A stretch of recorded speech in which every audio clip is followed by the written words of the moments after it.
Welcome to the ERA Follies of 1979! When people hear a series is about a historical event, they assume that you opened up a history textbook and then the scripts landed on your lap. But the truth is, you get into the writer's room with the writers and you have to look at the events and lay them out. And then it was about finding the human drama.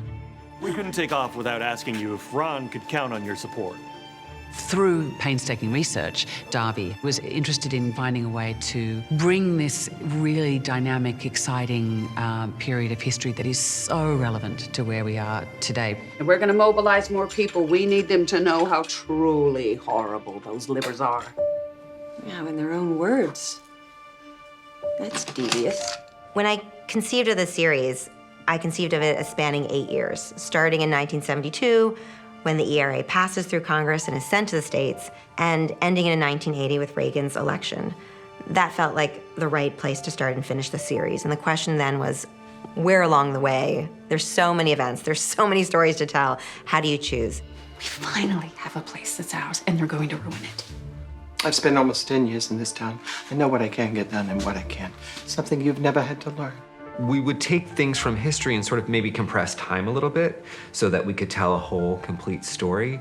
I always think of this show as you have these two stories, Phyllis's world, and then you have the feminist world, and then they intersect, and then you see the fallout of that intersection. You want to get ahead, climbing on the shoulders of men, Phyllis?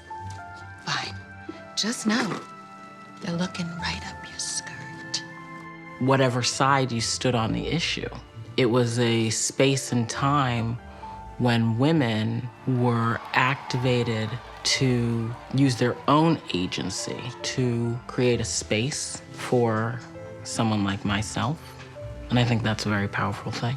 If we don't demand true equality, we are always going to be begging the men for a few crumbs from the pie. We told these stories in parallel that intersected thematically. And that was always the way we approached the story, is what is the interesting story to tell about these characters, and then finding ways to have both worlds butt up against each other. Let me tell you the truth about Phyllis Schlafly. She's a liar, a fearmonger, and a con artist. But worst of all, she's a goddamn feminist. She might be one of the most liberated women in America. That's what makes the show fun, is for every step forward, every success kind of mobilizes the opposition to fight harder. It's a war, so there are battles and there are casualties. In many ways, Mrs. America is the origin story for the ascension of the religious right in this country and the culture wars that still plague us today. After years of being ostracized and discounted, religious voices are being heard in the political arena. It's bigger than the ERA now.